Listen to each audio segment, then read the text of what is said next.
தாழ்வு மனப்பான்மை உள்ள ஒரு நபர் ஆண்டவர் டீல் பண்றாரு பாருங்க. வாசிக்கலாம்.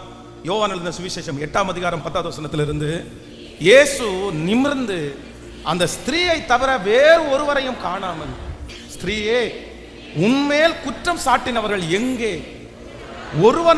ஒருவனாகிலும் உன்னை ஆக்கணைக்குள்ளாக தீர்க்கவில்லையா என்றார். அதற்கு அவள், இல்லை ஆண்டவரே என்றார். இயேசு அவளை நோக்கி, நானும் உன்னை ஆக்கணைக்குள்ளாக தீர்க்கிறதில்லை, நீ போ, இனி பாவம் செய்யாதே என்றார். கவனிங்க ஆண்டவருடைய பிள்ளைகளே, இந்த இடத்துல கையும் களவுமாக தப்பு பண்ணிட்டு இருக்கும்போது பிடிச்சிட்டு வந்த ஒரு லேடியை ஒருத்தங்களை என்ன பண்றாங்க அப்படின்னா, அவங்கள கொண்டு எல்லாருக்கும் முன்னாடி நிறுத்தாங்க. ஆயிரக்கணக்கான பேர் இருக்கிறார்கள், நிறைய வாலிபர்கள், நிறைய பிள்ளைங்க இருக்கிறாங்க, எல்லாருடைய கையிலையும் கல் இருக்கிறது. இப்போ இந்த இவங்களை தப்பு பண்ணுனாங்கன்னு நினைச்சு தப்பு பண்ணதை கண்டுபிடிச்சு அப்படியே பிடிச்சிட்டு ஆண்டவருக்கு முன்னாடி நிறுத்திட்டாங்க. எல்லாருடைய கையும் இவங்களுக்கு விரோதமா இருக்குது, அவங்க பாவி குற்றம் செய்தாங்க. அப்போ நீங்க நினைச்சு பாருங்களேன், அந்த சிச்சுவேஷன் நினைச்சு பாருங்களேன். என்னதான் இருந்தாலும் ஒரு பெண் அல்லவா, அவங்களுக்குன்னு ஒரு மனசு இருக்குது. அத்தனை பேரும் கொண்டு நாட்டாமை மாதிரி ஒருத்தர் உட்கார்ந்து இருக்கும்போது அங்க உட்கார்ந்து நிக்க வச்சு விரல் நீட்டி, இவ தப்பு பண்ணா, அதை நாங்க பார்த்தோம், அசுத்த காரியத்தை செஞ்சாங்க, இப்படி பண்ணலாமா, இப்படி பண்றவங்களை கல்லறிஞ்சு கொல்லணும்னு மோசே சொல்லி இருக்கிறார்ல, இவளை எப்படி உயிரோட வச்சுக்கலாம்னு சொல்லி அத்தனை பேருடைய கண்களும் அப்படியே வெறுப்போட பார்த்துட்டே இருக்குது. நான் என்ன நினைக்கிறேன்னா, சுத்தி இருக்கிறவங்களை பார்த்து எந்த கேள்வியும் கேட்காம அந்த ஸ்திரீயை பார்த்து ஆண்டவர் ஏம்மா நீ வாழணும்னு நினைக்கிறியா, உனக்கு என்ன பண்ணணும்னு நினைக்கிறேன்னு ஒருவேளை ஆண்டவர் அவளை பார்த்து கேட்டிருந்தா அவங்க என்ன சொல்லியிருப்பாங்கன்னு நினைக்கிறீங்க? நீங்க என்ன சொல்லியிருப்பாங்கன்னு நினைக்கிறீங்க? உண்மையிலேயே அவங்க என்ன சொல்லியிருக்க மாட்டாங்கன்னா, நான் வாழணும்னு அவங்க சொல்லியிருக்க மாட்டாங்க, நான் சாகணும் தான் நினைச்சு சொல்லுவாங்க. என்னை கல் எரிஞ்சிடட்டும் ஆண்டவரே, என்னை கொன்றட்டும், இதுக்கு மேல நான் எதுக்கு உயிரோட வாழ்ந்து, ஏன்னா நான் ரொம்ப அவமானப்பட்டுட்டேன். இவங்க எல்லாரும் நான் செய்யற தப்பை பார்த்துட்டாங்க, நான் தப்பு பண்ணதான் உண்மைதான், ஆனா இவ்வளவு பேருக்கு முன்னாடி, இத்தனை ஊருக்கு முன்னாடி, இத்தனை சொந்தக்காரங்களுக்கு முன்னாடி நான் இவ்வளவு கேவலப்பட்டு, இவ்வளவு அசிங்கியப்பட்டு, இனி வாழ வேண்டாம், இனி வாழக்கூடாது அப்படின்னு தான் அவங்க சொல்லியிருப்பாங்க. ஆனா ஆண்டவர் சுற்றி இருக்கிறவங்களை பார்த்து, உங்களில் எவன் பாவம் இல்லாதவனோ அவன் முதல் கல்லறியட்டும்னு சொல்லிட்டு சொன்ன உடனே எல்லாரும் கல்லை கீழே போட்டுட்டு ஒவ்வொருத்தரும் போயிட்டாங்க. ஆண்டவர் திரும்பி பார்த்து அவங்கள பார்த்து கேட்குறாங்க. யாருமே அந்த இயேசு நிமிர்ந்து அந்த ஸ்திரீயை பார்த்து, ஸ்திரீயை தவிர வேறொருவரையும் காணாமல், ஸ்திரீயே, உன்மேல் குற்றம் சாட்டினவர்கள் எங்கே? ஒருவனாகிலும் உன்னை ஆக்கணிக்குள்ளாக தீர்க்கவில்லையா என்றார். அதற்கு அவள், இல்லை ஆண்டவரே என்றார். இயேசு அவளை நோக்கி, நானும் உன்னை ஆக்கணிக்குள்ளாக தீர்க்கிறதில்லை, நீ போ, இனி பாவம். அந்த இன்ஃபீரியர்ல இருக்கிற அந்த நபரை பார்த்து என்ன சொல்றாரு அப்படின்னு சொன்னா, இங்க இருக்கிற யாருமே உன்னை குற்றவாளியா தீர்க்க முடியல, ஆனா உனக்குள்ள எல்லாரை விட நான் குறைஞ்சவா, எல்லாரை விட நான் இறங்கினவனா, எல்லாரை விட பாவி அப்படின்ற மனசு உனக்குள்ள இருக்கலாம். இப்ப நான் உன்னை மன்னிச்சிட்டேன், ஆனா இதுலயே நீ சுத்தி சுத்தி சுத்தி சுத்தி வராம நீ போ, இனி அந்த தப்பை என்ன பண்ணாதேன்னா. இந்த சத்தத்தை கேட்டுக்கொண்டிருக்கிற ஒவ்வொருத்தரை பார்த்து தாழ்வு மனப்பான்மையில நொந்து போய் இன்ஃபீரியாரிட்டியில் இருக்கிற ஒவ்வொருத்தரை பார்த்து ஆண்டவர் என்ன சொல்றாருன்னா, நீ போ, நீ தோற்று போனதே நினைச்சிட்டு இருக்காத, நீங்க விழுந்து போனதே நினைச்சிட்டு இருக்காங்க, இப்படி அவமானப்படுத்திட்டாங்களே, இப்படி நான் அவமானப்படுறது மாதிரி ஆயிட்டனே, இப்படி நான் பிறந்துட்டனே, இப்படி நான் வளர்ந்துட்டனே, திரும்ப திரும்ப திரும்ப திரும்ப உங்களுடைய வாழ்க்கையில இருக்கிற அந்த குறைவையே, அந்த பலவீனத்தையே, அந்த காரியத்தையே திரும்ப திரும்ப என்ன பண்ணிடக்கூடாதுன்னா ஆண்டவர் சொல்றாரு, இல்ல அதை விட்டுரு, அவ்வளவுதான். இன்னைக்கு அப்படி சொன்னாங்கல்ல, நீ அதுல உருவாக்கப்படுவாய், நீ அதுக்கு என்ன பண்ணணுமோ அதை பண்ணு, அதுல வெற்றி அடைகிறதுக்கு என்ன வழி அதை பாருங்க, முயற்சி எடுங்க, டைம் ஸ்பெண்ட் பண்ணுங்க, அதுக்காக பிராக்டிஸ் பண்ணுங்க, அதுக்காக ஆண்டவரத்துல கிருபையை கேளுங்க. ஒரு நாள் உங்களை டிஸ்கரேஜ் பண்ண அதே நபர் உங்களை பார்த்து என்கரேஜ் பண்ற ஒரு நாளை கண்டிப்பாக கர்த்தர் உங்களுக்கு கொடுக்காம போக மாட்டார். உங்களுக்கு கைத்தட்டு கிடைக்காம போகாது, உங்களுக்கு அங்கீகாரம் கிடைக்காம போகாது. ஆனா நிறைய பேர் செய்கிற தவறு என்ன அப்படின்னு சொன்னா, அவ்வளவுதான், ஒண்ணு வந்துச்சா அதையே நினைச்சு அங்கேயே சுத்திட்டே வர்றது, அங்கேயே திரும்ப திரும்ப நான் அப்படி, நான் அப்படி, நான் அப்படி, நான் அப்படி, நான் அப்படி, நான் அப்படி. யாருமே அப்படி இல்லையா? எத்தனை பேர் அப்படி இருக்காங்க? பாசிட்டிவானது எதுவுமே கண்ணில் தெரியாது, அப்படி இருந்து முன்னேறினவங்க எதுவுமே தெரியாது. உனக்கு என்னப்பா, உனக்கு என்னப்பா, உனக்கு என்னம்மா, உனக்கு என்னம்மா, இந்த உனக்கு என்னம்மா அப்படின்றத, உனக்கு என்னப்பா அப்படின்றத முதல்ல விட்டுட்டு நீங்க முதல்ல உங்களை பாருங்க. முதல்ல உங்களை பாருங்க. அவங்களுக்கு ஒரு ஆப்பர்ச்சுனிட்டி, அவங்களுக்கு ஒரு வாய்ப்பு கிடைக்குமானால் அதே வாய்ப்பு எனக்கும் கிடைக்கும். அவர்களுக்கு ஒரு அங்கீகாரம் கிடைக்குமானால் அதே அங்கீகாரம் எனக்கும் கிடைக்கும். அவர்களுக்கு ஒரு மகிமை தலையின் மேல் வைக்கப்படுமானால் எனக்கும் அந்த மகிமை வைக்கப்படும். அவர்களால் அந்த காரியம் முடியுமானால் என்னாலும் அந்த காரியத்தை முடியும். அவர்களுக்கு அந்த ஞானத்தை கர்த்தர் கொடுக்க முடியுமானால் எனக்கும் அந்த ஞானத்தை என் தேவனால் தர முடியும். நான் அதையே நினைச்சிட்டு எல்லாம் வர இருக்க மாட்டேன். அதையே திரும்ப திரும்பி நான் பண்ணா ஒன்றும் ஆக மாட்டேங்குது, நான் பண்ணா உருப்பட மாட்டேங்குது, நான் பண்ணா நல்லா வர மாட்டேங்குது, அவ்வளோதான், நான் பண்ணவே மாட்டேன், நான் செய்யவே மாட்டேன், நான் போகிறேன் அப்படின்ட்டு நிறைய பேர் என்னன்னா அடுத்த உயர்வுக்கு அவங்க நிறைய பேர் ஸ்டெப் எடுத்து வைக்கிறதே இல்லை. இப்போ பாருங்களேன், இந்த சிஸ்டர்ஸ் நிறைய பேர் நீங்கள் டிரைவிங் மட்டும் கற்றுக்கிட்டீங்கன்னு வைங்களேன், டூ வீலர் ஓட்டுறதுக்கு மட்டும் சிஸ்டர்ஸ் கற்றுக்கிட்டீங்கன்னு வைங்களேன், உங்களுக்கு பாதி பிரச்சனை சால்வ் ஆயிடும். நீங்கள் உங்களுடைய கணவனாரை டிபெண்ட் பண்ணி, ஒரு ஆட்டோவை டிபெண்ட் பண்ணி, ஒரு கால் டாக்ஸியை டிபெண்ட் பண்ணி இருக்க வேண்டியதே இல்லை. ப்ரேயருக்கு போகணுமா போகலாம், ஊழியத்துக்கு போகணுமா போகலாம். ஆனால் நிறைய பேர் ஏன் தெரியுமா, எங்கேயோ ஒரு நாள் போய் ஏதோ ஒரு இடத்துல முட்டியிருப்பாங்க. ஐயோ நமக்கு வேணாம் சாமி, நமக்கு வேணாம் சாமி, ஐயோ நான் போய் இடிச்சிருவேன், நான் போய் விழுந்துருவேன். எத்தனை வருஷம் தெரியுமா?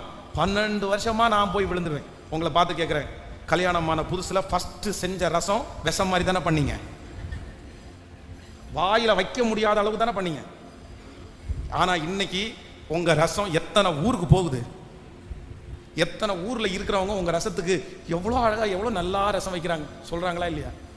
என்ன அப்படின்னு சொன்னா, ஒரு தேவனுடைய பிள்ளை தனக்கு இருக்கிற அந்த குறைவை நினைச்சு அங்கேயே என்ன பண்ணிடக்கூடாது அப்படின்னா, கேட்கல, என்னை உருவாக்குற, என்னை மல்டிப்ளை பண்ற, என்னை வளர்த்துக்கிற, என்னை ஞானி ஆக்குகிற ஒரு தேவன் என்னோடு கூட இருக்கிறார்.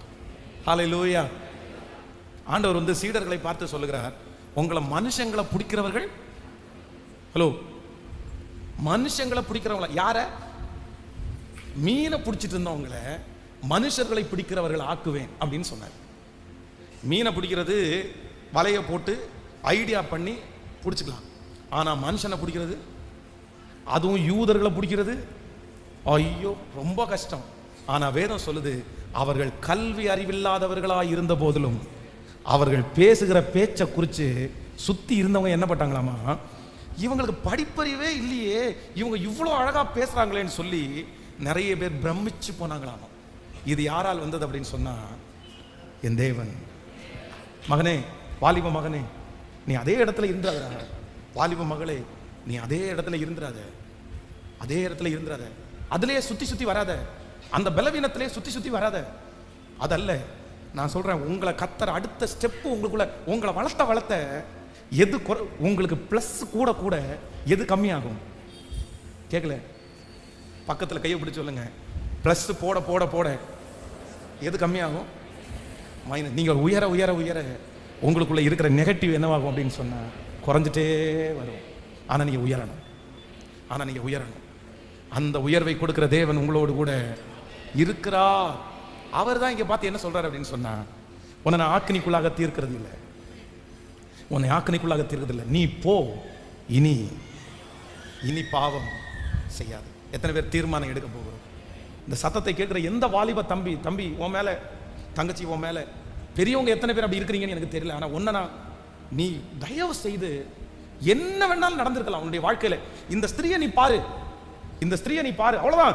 எல்லாருமே அவளை குற்றப்படுத்துறாங்க, நீ மோசம், நீ இந்த உலகத்துல வாழ்றதுக்கு தகுதியற்றவள், தகுதியை இழந்தவா, இப்படி ஒரு காரியத்தை பண்ணிட்டு வந்தியே, இப்படி ஒரு காரியத்தை நீ பண்ணிட்டியே, அப்படிப்பட்ட ஒரு சூழ்நிலையில நிக்கிறாங்க.